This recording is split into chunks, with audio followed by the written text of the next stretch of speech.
Sri Lankans are heading to the polls next week, a general election that was delayed twice due to the Wuhan virus. Sri Lanka's political history is full of ups and downs. A lot has changed since the year 1948, when the island, known as Ceylon back then, got its independence from the British. Our next story brings you up to speed with Sri Lanka's political journey so far. Sri Lanka, then known as Ceylon, gained independence from British rule in 1948. It immediately held democratic elections, marking the beginning of 71 years of democracy.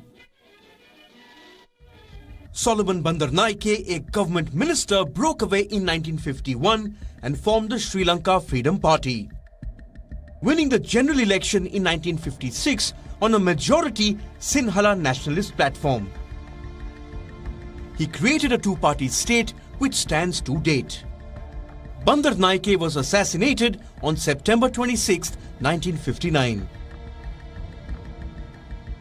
In June 1960, Sri Mavo Bandaranaike, wife of the assassinated Solomon Bandaranaike, became the world's first woman prime minister after winning the election. And that was the start of a political dynasty which continued until 2015. Mrs. Bandaranaike held the post of Prime Minister thrice for a total of 17 years. Bandaranaike died of a heart attack in October 2000 while on the way to vote in the general elections. Her daughter Chandrika Kumaratunga was executive president from 1994 to 2005. As I said, under normal circumstances, In 1971, a campaign launched by thousands of armed youth to topple the Sri Mavo Bandaranaike government was crushed with military help from across the world. Ceylon officially changed its name to Sri Lanka in 1972 as it became a republic. The island nation held a great parade on the 5th anniversary in 1977. In 1976, the separatist group Liberation Tigers of Tamil Eelam or LTTE was formed as a successor to an earlier organization. The aim was to form an independent state in the north and east of the island. In 1983, 13 soldiers were killed by the Tamil Tigers, triggering a long period of civil conflict with the government. The 1980s and the 1990s were marked by political assassinations and suicide bombings. The LTTE was led by Velu Pillai Prabhakaran, and the organization controlled a large part of Sri Lanka's north and east during the 1990s and 2000s. The Tamil rebel group's conflict with the government killed more than 100,000 people in the country. In 2004, around 40,000 people in Sri Lanka reportedly died because of the Asian tsunami caused by a powerful undersea earthquake. It was on May 17, 2009 that Sri Lankan troops ended a 3-decade war against the Tamil Tigers after a relentless military offensive that retook 15,000 square kilometers of rebel territory.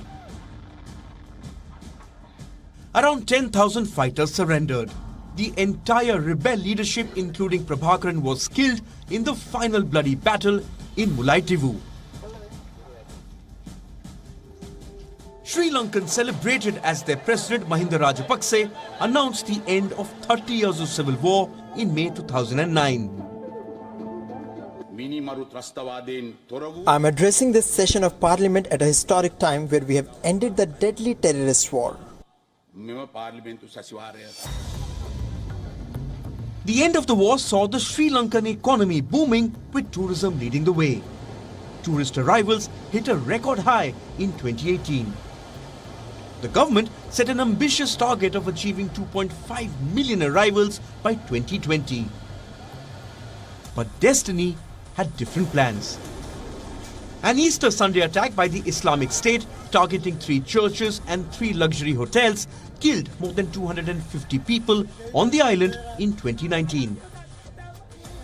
A decade of relative peace post the civil war was shattered by the April 21 bombings. And in November 2019, Sri Lanka's former most senior defence ministry official, Gotabaya Rajapakse, was declared the winner in the presidential election. Rajapakse promised to secure the country against militant threats following the Easter bombings. And just this year, the coronavirus pandemic led to 2 cancellations of the parliamentary elections, which will now be held using social distancing measures and other protective gear. Bureau Report, WION, World is One.